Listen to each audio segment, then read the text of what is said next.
What's going on, you guys? I'm back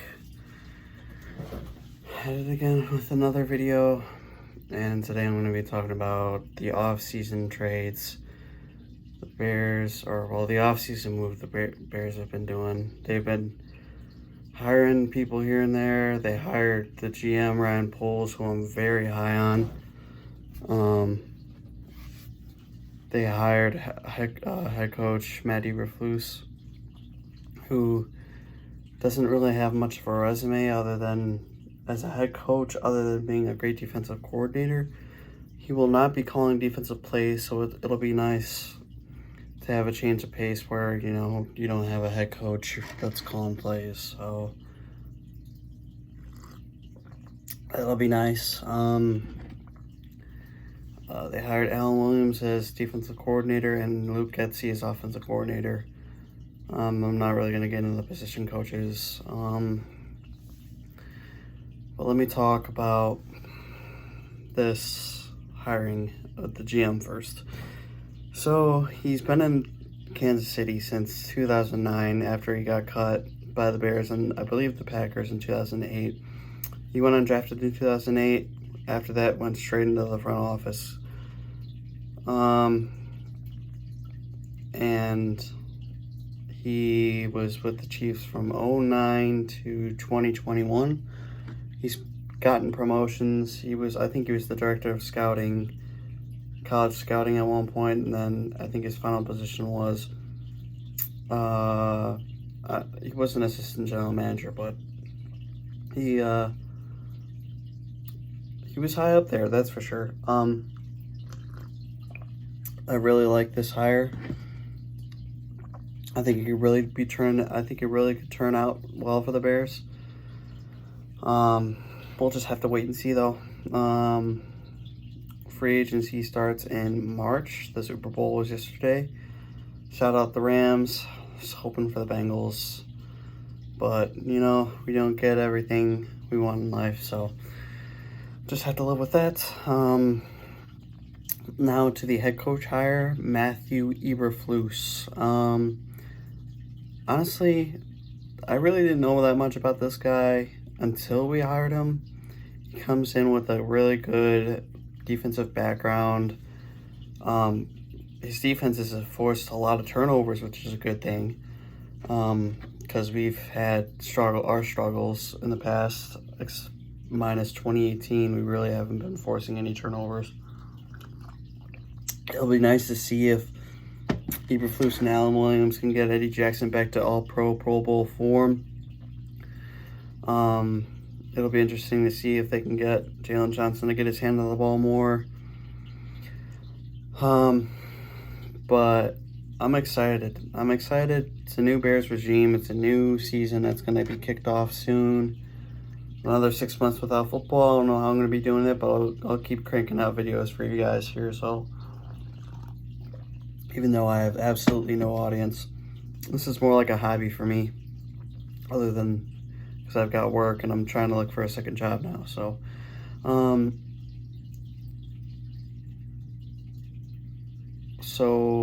my thing with Eberflus is that he's never been a head coach before, which isn't a bad thing. I mean, a lot of these coaches now aren't head coaches right out of the gate. They're more... Sean McVay was an offensive coordinator before he took the Rams job. Sean McVay, and then Kyle Shanahan was an offensive coordinator before he took the Niners job. I hate to say it, but Nagy was an offensive coordinator for only 6 games until we made him our head coach, or former head coach. I'm just praying that this just works out, because I need Fields to be at least top 15. I need him to be a good quarterback. I just hope and pray that he's a good quarterback, just because I've never seen a great quarterback in my lifetime. Yes, I've seen Jay Cutler for about 2012 to 2017, about 5 years. He wasn't bad. He was pretty decent, but he wasn't a superstar, okay? Fields has superstar potential, and with the right pieces around him and the right coach, he could turn into probably a top 10, top 5 quarterback in the league. So I'm just praying they don't screw this up. Another thing, I really like the offensive coordinator hire. I mean, he had to work with Jordan Love for the past couple of years, which is really nothing. But he's been in the Packers organization for a while now. And Rodgers really liked him, so that's a good thing. Anytime you get praise from a quarterback of his stature, it's a good thing. So, I'm hoping that works out there. Alan Williams, I really like him as their defensive coordinator. He was I believe he was the Colts safeties coach last year and the few years before that. I think he's going to be a good defensive coordinator. Better than Desai. I think Desai did a decent job with what he was handed, but I still think he could have done better. Desai is actually with the Seahawks now. I don't even think he's a defensive coordinator anymore, though. He might be. Now the players. Justin Fields is obviously under contract. Mooney is obviously under contract. Mooney and Daz Newsome are the only wide receivers under contract. You've got it. Ryan Poles has to go after the wide receiver position this year. It's crucial that we get a number one. Mooney could be a number one, but I'm not sure. I like Mooney's speed. I like Mooney's hands. I like his route running, but he's got a small frame. He's skinny. And I don't know if he can live up to a number one. He's a great number two, don't get me wrong, but I don't know if he's a number one receiver in this league. So a guy like Mike Williams could turn into a number one. He's 6'4", 215, I believe. And he's done pretty solid with the Chargers. I really wouldn't mind Calvin Ridley. If he really truly wants out of Atlanta, I would trade for him immediately. That guy's great. We had his brother, I believe, from 2019 up until last year. And that didn't work out. So why not bring in his brother, Calvin? We had Riley Ridley, Calvin. Hey, I mean, maybe not try out. We cut one Ridley, try out another. So you never know. That could end up working out. And I would still try and go after a receiver in free agency like Christian Kirk. That would be good. Christian Kirk actually had a really good season last year, and he could be a great slot receiver for us. So if we can get Mike Williams and Christian Kirk, or Calvin Ridley and Christian Kirk, that would be good. I would trade either Mack or Robert Quinn, not Roquan Smith. Robert Quinn's coming off of an historic year for the Bears. 18.5 sacks. That breaks the former 17.5 sacks record held by Richard Dent. So that's good. You could possibly trade him for a second or third, or maybe a second and third. Trade him to a contender, get a couple picks for him. I don't know if you can maybe you can get a second and third for Mac, but Mac's on the decline, it looks like. He looks like he's getting injured every year. And I think I'd rather just ride out his contract until he just is at the end of his contract, because he'll be, I think, 32 at the end of his contract, or 32, right? Because I think it ends, he's not in a contract year, I don't think. I think 2023 is his contract year, so I think he's going to be around 32, 33, so so it'll be decent. We've got a couple new guys. Travis Gibson is going to be a great piece moving forward. Jalen Johnson. Thomas Graham showed flashes. I think he could turn into something special. I think we're going to let go of Bilal Nichols and Akeem Hicks. I don't think we're keeping both or either one of those guys.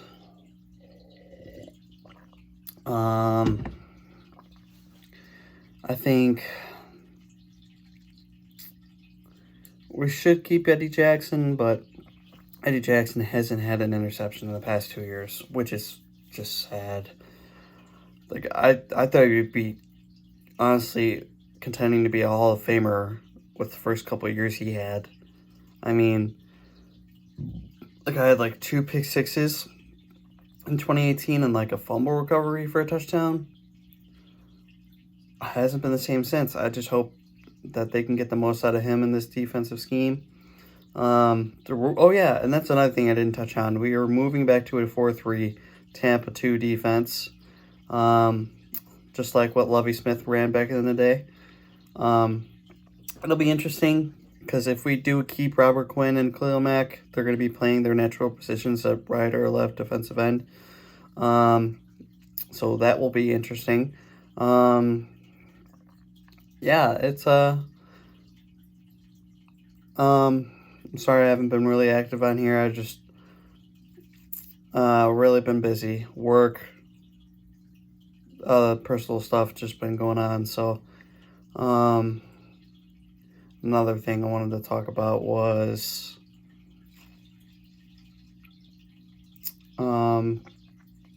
Fields. Fields has been everywhere this offseason. He was at the Super Bowl yesterday. He's apparently been training down in Florida with Mooney. I think he already might have done that. I'm not sure. I'm just happy to see him working. Or for the most part. I mean, I understand trying to have a little fun. He's 22. He's over the age of drinking legally. So, I mean, can't blame the guy for wanting to have some fun. So, and I like the fact that he was at the Super Bowl. Got to experience it because hopefully, I pray to God he brings us a Super Bowl because that would be so, I would literally cry. I would literally cry if we won the Super Bowl in a few years. I think 2025 is the year. I posted it on my Snapchat. 2025 is the year that we win the Super Bowl. And I posted it on my Twitter too. So it'll be interesting to see where the Bears go this offseason. I'll try and keep up with all the moves they make.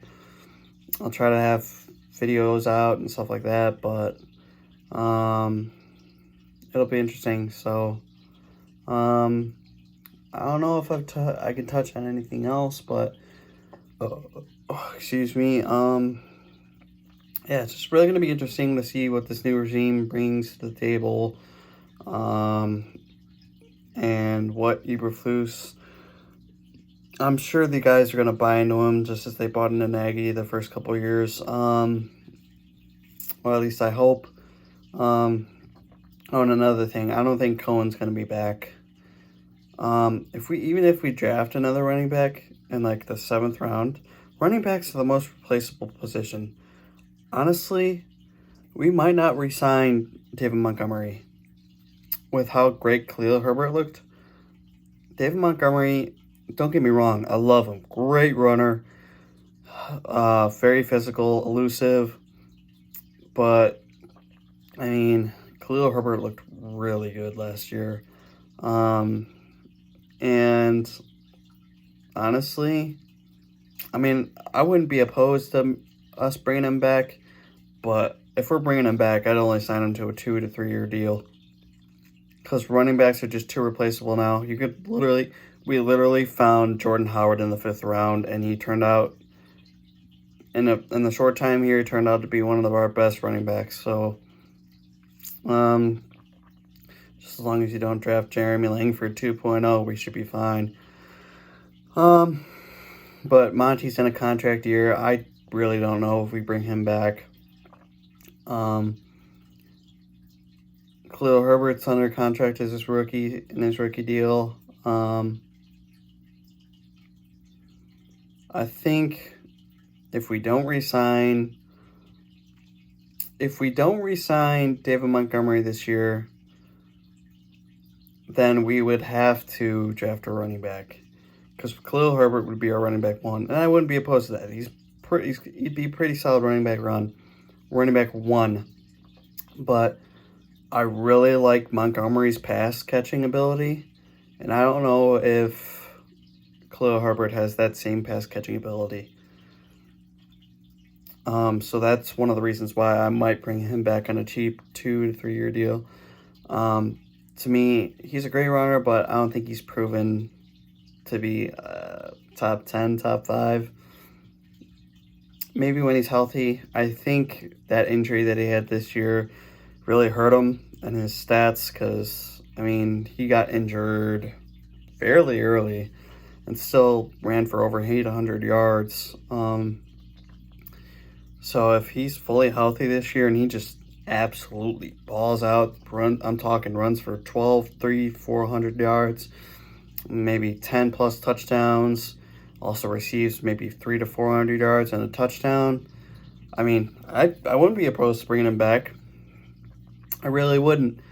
And I'd honestly be sad to see him go if he were to leave, just because I really have grown to like him. He's a Bear through and through.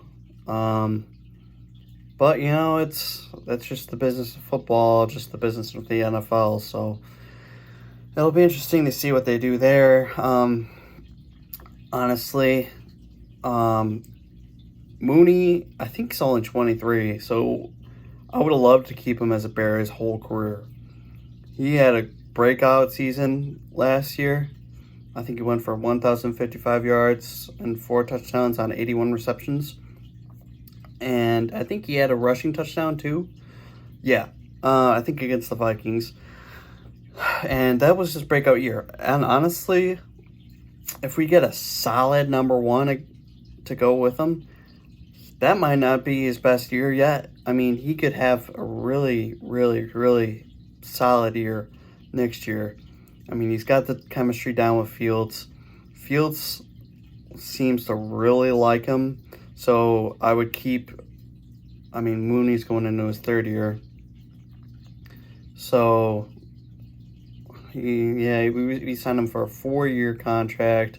He's going into his 3rd year, so we've got 2 years left. So I would I would pick up his 4th year option, and then I would re-sign him. The guy is worth it. He's like Tyreek Hill, just not as fast. But he's fast. He could run great routes. He's not. I mean, let's just be honest. Nobody's as fast as Tyreek Hill, other than Usain Bolt. That guy. I mean, Tyreek Hill is probably the fastest player in NFL history. And honestly, he's almost as fast as Usain Bolt. So, it'll be hard to get anybody as fast as he is. But it's going to be interesting because Mooney had a great year. Robinson, I think we're letting him walk. That's almost indefinite now. I don't think you bring back Marquise Goodwin, nor do I think you bring back Damiere Byrd. They were contributors, but they both didn't have even. I don't even think they both went over 400 yards. So, I mean, Mooney was our main guy. That's why I think possibly he can become a number 1 receiver, just because he was the go-to option last year. So, it'll be interesting to see what they do there. And I might come out with I just might rapid fire it, man. I might just go on a Bears rant like I am now for another couple videos. So it'll be interesting to see what the Bears do at the wide receiver position. I think you have to draft a receiver. 1 to 2 receivers in the draft. You got to draft one. I really like John Mechie, the 3rd out of Alabama. If you get him in the 2nd or 3rd round, that'll be a steal. He's 6 foot, and he's 6 foot 195, and he's very explosive. Only thing is, he tore his ACL. I mean, both Bama's top receivers tore their ACLs this past year. So even if Jameson Williams falls to the pick 39, I would rather take him over Mechie. But I obviously think Jameson Williams is going to be gone before we pick. So if we can get John Mechie or even Treylon Burks as a Mizzou fan, sadly, I've had to watch him torch Mizzou this past year. Traylon Burks is a great receiver. He's 6'3", 205, I think. Great hands, big frame, big body frame. He's got speed to him. Traylon Burks, John Mechie, David Bell even. David Bell had a solid year. I mean, he went for 200 plus receiving yards in 2 games, I think, against Michigan State. Yeah, he went for 200 against Michigan State and some other team. I'm not sure, but if you can get any of those guys, plus maybe a guy in free agency, like I said, Mike Williams, Christian Kirk, or trade for a guy like Calvin Ridley, I mean, you're in very good hands. So if you get Mechie, John Mechie, Christian Kirk, and Calvin Ridley, and Mike Williams, dude, that's probably a top 10 receiving core right there. So that'll be interesting to see what they do. I think you've got to build around Fields, and I think you've got to bring in another tight end because Jimmy Graham's gone this year. I really do like Jesper Horsted. He played well this year in limited snaps that he got. Maybe you bring back Jesse James, but I'm not sure. He developed some chemistry with Fields, but I don't know if I'd bring him back. He's still young. He's 27, turning 28 this year. I would still rather go for a guy I would rather go after a late developmental project guy in the later rounds, because you've obviously got your tight end one, right? Cole Kmet had a pretty decent year this year, minus having no touchdowns. I would take a 650 plus receiving yard